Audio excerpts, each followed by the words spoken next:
이 11편 아주 짧은 시죠. 7절까지 되어 있습니다.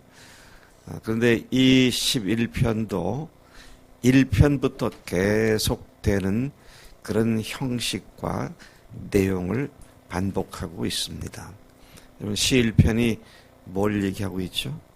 복 있는 자, 의인과 악인, 의인과 악인, 의인과 선인, 그렇게 두 인생들을 대조해서 말씀을 했는데, 오늘 이 말씀도 1절부터 3절까지는 악인들이 하는 소리를 이야기하고 있습니다.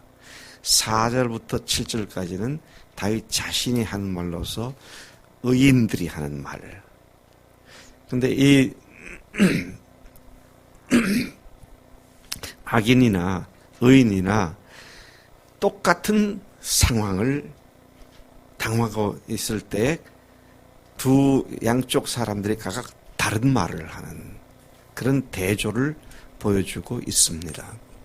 여러분, 우리가 마음속에 먼저 분명히 알아야 할 것은 시편에서 1편부터 계속 말하고 있는 악인이나 죄인, 이런 사람들은 도덕 윤리적으로 하나님 앞에서 다른 사람들을 괴롭힌 그런 죄인이라기보다는 하나님을 의지하지 않고 지 생각대로 사는 사람, 자기를 의지하는 사람, 세상을 의지하는 사람, 꾀를 내가지고 상황을 어떻게든지 모면하려고 하는 그런 사람들을 죄인, 악인, 불의한 자, 그렇게 표현을 해오고 있고, 반대로 선인, 의인, 또 정직한 자, 이런 사람들은 도덕 윤리적으로 품성이 아주 고결하고 우아하기 때문에 아니고, 어려움을 당할 때든지 매사에 주님을 의지하고 주님께 피하고 주님의 보호를 받기 위하여 주님을 산성으로 여기고 주님을 방패로 여기는 그런 삶의 태도를 가진 사람들이 의인이다, 그렇게 말씀을 하고 있는 겁니다. 그러니까 여러분, 성경을 특히 시편을 읽을 때 악인, 죄인 그렇게 하면 먼저 생각해야 하는 도덕 윤리적인 측면이라 하나님을 의지하는 사람인가. 우리가 다윗을 우리가 생각해 보면 다윗이 한 치시, 참 역겨운 일도 많이 했습니다. 근데 그런 그가 그 와중에 하나님께 살려달라고 도와달라고 하니까 우리가 어떻게 보기에는 참 뻔뻔하기 짝이 없다, 그렇게 생각할 수도 있는데, 근데 그 하나님께 피하는 그걸 하나님께서는 의롭게 여기신다, 그렇게 말씀하죠. 그러니까 우리가 매사에 주님을 의지하고 주님과 동행하지 않고서는 우리의 힘과 우리의 지략을 가지고 해결하거나 승리할 수 있는 것이 아무것도 없음을 전제로 하고 있는 말씀이 되는 것입니다. 오늘 이 본문 말씀을 하나씩 좀 더 보겠습니다.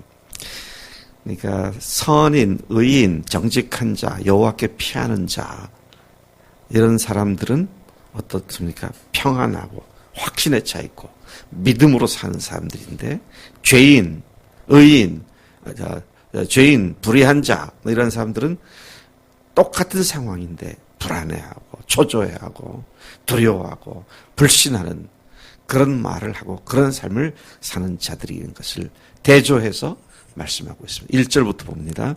내가 여호와께 피하였거늘 너희가 내 영혼에게 새같이 네 산으로 도망하라 함은 어찌민가. 다윗은 여호와께 피했다, 하나님께 숨었다, 그렇게 말을 하죠. 근데 이 말은 뭘 의미하는 겁니까? 지금 하나님께 피할 수밖에 없는 누군가로부터 공격을 당했거나 어려운 처지에 빠져 있음을 얘기하는 것이죠. 자, 그러한 상황을 알려주는데, 그런데 그렇게 여호와께 피하였는데 이 불의한 자들이 말하기를 내 영혼에게 새같이 내 산으로 도망하라. 다윗 보고 새같이 내 산으로 도망해. 그렇게 말을 한 것이지 어찌 이런 말을 할 수 있는가. 그런 얘기를 하는 것이죠. 2절이 그가 당한 상황을 이야기해 주고 있습니다. 어떤 상황인가요? 악인이 화를 당기고 화살을 쉬에 먹이며 마음이 바른 자를 얻은 데서 쏘려 하는도다. 무고하게 까닭 없이 또는 괜히 미워해서 활에다 화살을 먹이고 딱 당기고 있습니다. 자기가 지금 당하는 일이 그런 지금 위경에 있다. 그렇게 하죠. 당긴 활을 손만 놓으면 바로 화살이 날아가서 죽게 되는 그런 상황이라고 얘기를 합니다. 이 구절은 악인과 마음이 바른 자, 곧 악인과 의인이 대조적으로 나오고 있는 말씀입니다. 그런데 앞선 장들 1장부터 10장까지 앞선 장들에서 다윗이 말하는 악인은 단순히 나쁜 짓 하는 사람이 아니라 하나님과 하나님의 뜻을 거스르며 살아가는 자들, 자기를 하나님의 자리에 올려놓고 자기가 주인 돼서 모든 일을 주장하며 살아가는 자들. 오늘로 말하면 누구예요? 예수 믿지 않는 자들이죠. 예, 딱 선이 그어져 있습니다. 자, 그러한 자들을 이야기하는 것인데, 예를 들면 우상 숭배하는 사람들, 그런 사람들도 그런 사람들 중에 들어간 것이죠. 근데 이들과는 달리 마음이 바른 자, 그건 어떤 사람입니까? 하나님을 사랑하고 신뢰하며 그분을 의지하는 사람들. 이미 앞서 말씀드린 내용을 다시 반복하고 있습니다만은, 그래서 시편은 그런 의인들을 일컬어서 뭐라면 정직한 자, 의인, 여호와를 기뻐하며 즐거워하는 의인들, 마음이 정직한 자들, 여호와 때문에 즐거워하며 그에게 피하는 마음이 정직한 자들, 그렇게 다양하게 표현을 하고 있습니다. 예를 들면 시 97편 11절을 보면 의인을 위하여 빛을 뿌리고 마음이 정직한 자를 위하여 기쁨을 뿌리시는도다. 하나님 이렇듯 자신을 기뻐하고 자신을 즐거워하고 자신에게 피하는 의인들 하나님께서는 구원하신다고 말씀하시죠. 시 7편 10절에 우리가 이미 며칠 전에 봤던 말씀인데, 나의 방패는 마음이 정직한 자를 구원하시는 하나님께 있도다. 화살이 날아오는데 그 화살을 막는 것은 방패죠. 근데 그 방패가 하나님께 있다. 하나님이 내 방패시다. 그렇게 말을 하고 있는 것을 봅니다. 지금 마치 사냥꾼이 새를 사냥하려고 어두운 데서 활을 겨누고 있는 그런 상황이죠. 손만 놓으면 화살이 날아가고 새가 죽게 될 상황입니다. 그런데 위기에 처한 상황 속에서 하나님께 피한 다윗에게 사냥꾼의 화살이 곧 날아가게 될 표적같이, 그래서 죽게 될 새같이 그런 처지에 있음을 말하고 있는 것이죠. 터가 3절에 터가 무너지면 의인이 무엇을 하랴. 터가 무너진다는 말의 뜻이 뭘까요? 네. 그래서 기초가 허물어져 내린다, 그런 의미이기도 한데, 손만 뭡니까? 그것은 사회의 기본적인 도덕과 정의가 무너지는 것. 이 세상이 영적으로나 정신적으로나 도덕적으로나 안정되게 되어 있는 그것들을 터라고 말을 하는데, 불의가 의를 이겨 처먹고 악인이 의인을 멸하는 것이 늘 성공을 하고 뭐 그러면 어떻게 되냐? 사람들은 왜 이렇게 살 필요가 없다. 나만 이렇게 하고 이렇게 할 필요 뭐 있냐. 그래서 그 사회 기강이 다 무너져 내리죠. 터가 무너진다는 말이 영적으로도 그런 의미를 갖고 있음을 봅니다. 하나님께서 세우신 도덕과 공의의 터가 무너지면 우리는 도저히 살 수가 없게 되고요. 삶의 기준들이 없어지기 때문에 그야말로 인간들이 자기 마음대로 사는, 그래서 나한테 주면 너를 언제든지 죽일 수 있고 내가 모든 걸 빼앗을 수도 있고 그런 세상을 의미하게 되는데, 그런데 그때 악인이 뭘 할 수 있겠냐.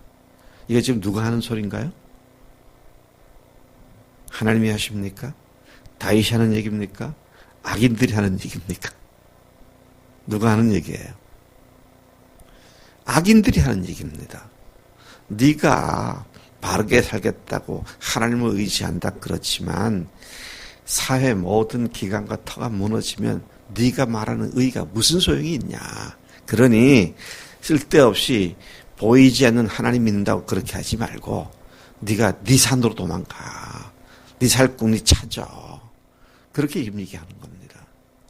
거기에 대해서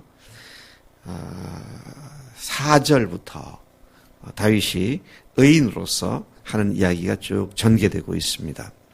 다윗은 산보다 안전한 창조주 하나님을 바라보고 사는 자였습니다.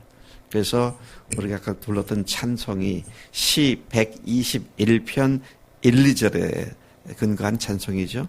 내가 산을 향하여 눈을 들리라. 나의 도움이 어디서 올까? 나의 도움은 천지를 지으신 여호와에게서로다. 산을 바라보지만 도움이 오지 않는다. 내 도움은 천지를 지으신 하나님께 있다. 그렇게 노래를 하고 있습니다. 다윗은 언제나 하나님을 자신의 피난처로 삼은 사람이었습니다. 우리도 그래야 하고 이미 복음으로 우리가 그런 삶 속에 쑥 들어온 줄로 믿습니다. 요거는 내가 하나님께 기도하지만 요거는 기도해도 안 될 거야. 이거 아니에요.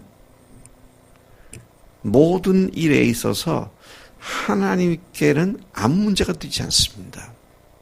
그분이 전지하신 분이시고 전능하신 분이시기 때문에 다 아시죠. 근데 전능하신 하나님이기 때문에 다 하실 수 있습니다. 근데 우리는 어려운 문제 한복판에 있을 때에 잘 기도하려고 하지 않아요. 왜? 기도해봤지 안 될 건데 뭐 이런 생각들을 먼저 하는 것 같아요. 얼마나 무서운 불신인지 몰라요.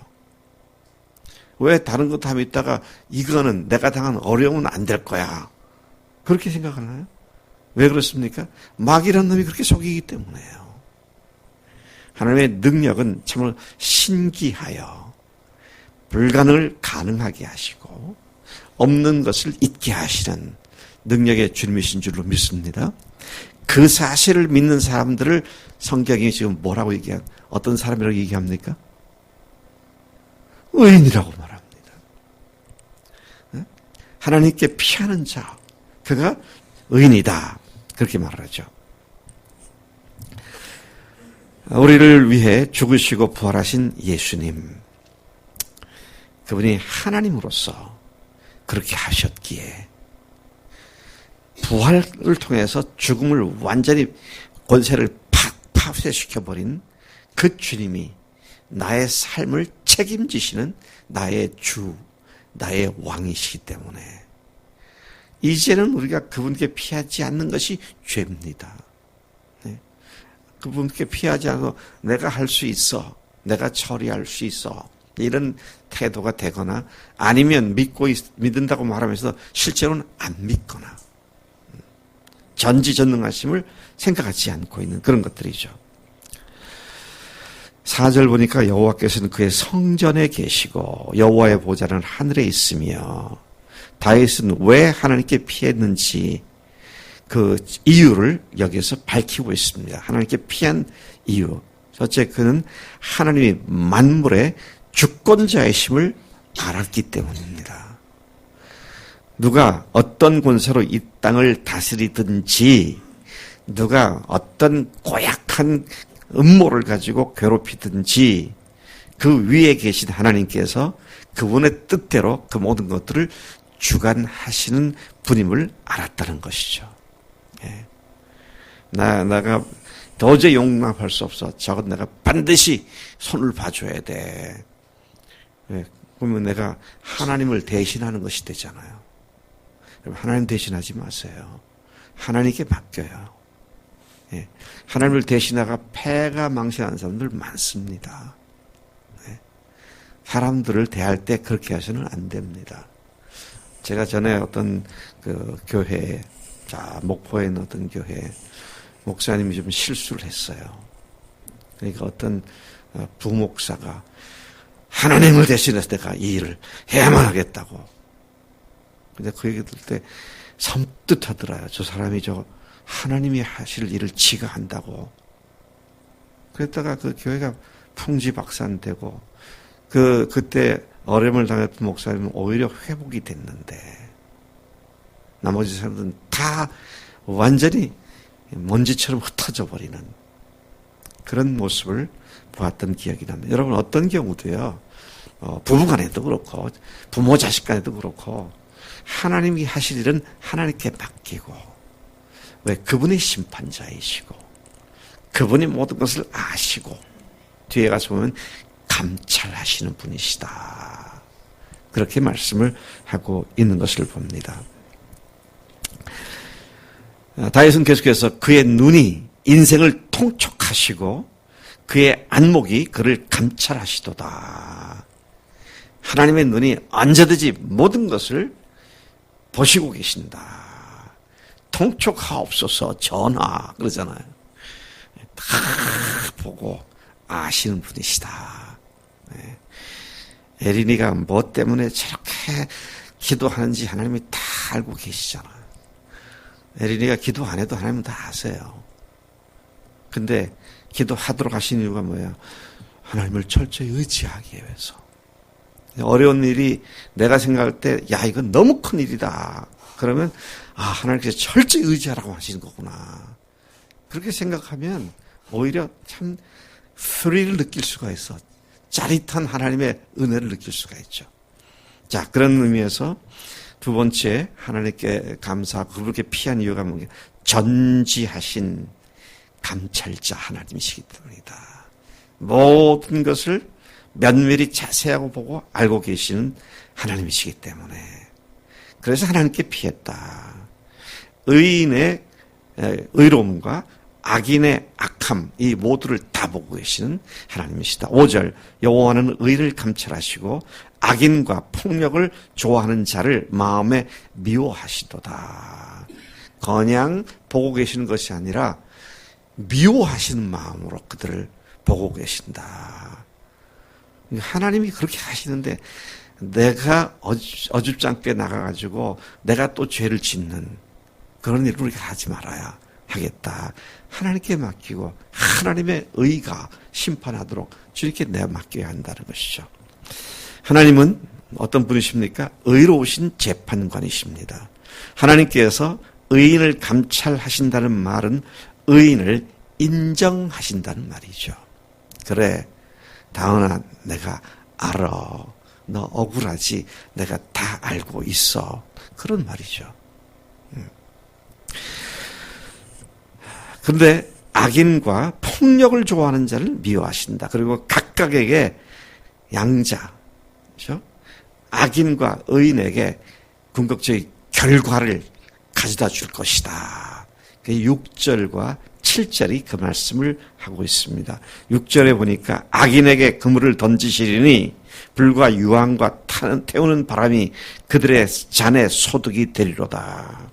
이것이 악인에게 행하시는 하나님의 결과입니다. 불과 유황과 태우는 바람. 뭐가 생각납니까? 불과 유황으로 태우는 바람. 지옥이죠. 네? 요한계시록 22장 8절에서 죄악을 짓는 8가지 종류의 사람들을 얘기하신 뒤에 뭐라고 했습니까? 이러한 자들은 불과 유황으로 타는 불못에 들어가리니 이것이 둘째 사망이다. 또 생각나는 게 불과 유황으로 멸망당하는 장면이 구약에서 소돔과 고모라가 생각이 나죠. 하나님께서 다 보고 계시며 악인들의 행위를 그렇게 결과를 갖다가 궁극적으로 징벌하시는 하나님이시다. 그런 말씀이죠. 그들은 하나님의 진노가 가득한 잔을 마시게 될 거다. 그들이 마시는 잔, 그렇죠? 컵, 잔. 그것이 하나님의 진노가 가득한 잔을 마시게 된다. 하나님은 예수님께서 십자가에 달린 그분에게 십자가에 달리셨을 때 죄의 진노의 잔을 예수님께 쏟아 부으셨어요. 우리가 받아야 할 그 진노의 잔을 예수님께서 친히 받아 드셨습니다. 그래서 겟세마네 동산에서 할 수만 있으면 이 잔을 내게서 지나가게 없어서. 근데 그 잔이 십자가에 찔리고 메말라가고 고통 그 잔이 아닙니다. 우리 모든 인류의 저와 여러분들의 죄의 형벌의 잔을 하나님께서 십자가에서 예수께 쏟았고 그리고 차마 볼 수가 없어서 그 악한 모든 것을 한 몸에 짊어진 아들을 차마 볼 수가 없어서 고개를 돌리셨을 때 예수님께서 그걸 아시고 엘리 엘리 라마 사박다니 나의 하나님 나의 하나님 어찌하여 나를 버리셨나이까 그런 고통스러운 외침을 했던 것을 보게 됩니다. 이제 그렇기 때문에 그 잔을 마시고 죽으셨다가 부활하신 예수님을 믿지 않는 자들에게 바로 이제는 그 진노가 직접 내리게 되는 것을 의미하죠. 7절 여호와는 의로우사 의로운 일을 좋아하시나니 정직한 자는 그의 얼굴을 뵈리로다. 의인에게 주시는 결과입니다. 의로운 일을 좋아하시는 의로우신 하나님, 그런 정직한 자를 외면하지 않으시는 하나님이시죠. 그래서 어떻게 합니까? 저들을 외면하지 않기 때문에 그들이 하나님의 얼굴을 보게 될 것이다. 그렇게 말을 하죠. 하나님께서 얼굴을 예수님께로부터 돌리셨다가 다시 그를 죽은 자 가운데서 부활시키셔서 하늘 보자 우편에 앉히시는 그 영광스러운 모습을 또한 여기서도 다시 생각하게 됩니다. 하나님의 터는 결코 무너지지 않습니다. 그분의 터는 언제나 견고합니다. 우리가 하나님을 믿으면 온 세상의 터가 무너진다 할지라도 우리는 여전히 하나님을 신뢰하며 의지할 수 있습니다. 그분을 의지하는 가운데 의롭고 선하며 하나님을 기쁘시게 하는 그런 존재가 될 수 있음을 오늘 이 말씀이 다시 우리에게 확인시켜 줍니다. 여러분 오늘 하나님을 기쁘시게 하는 하루가 되도록 축복합니다. 열심히 주님에서 뭘 하라는 얘기 아니에요. 철저히 주님을 의지하는, 그게 주님을 기쁘시게 하는 줄로 믿습니다.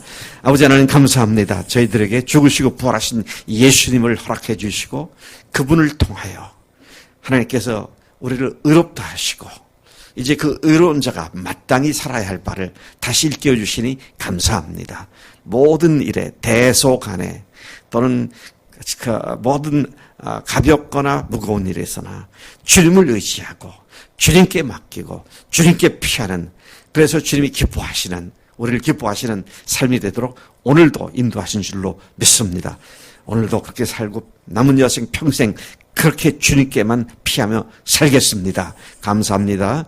예수님의 이름으로 기도를 쌉나이다. 아멘. 아멘.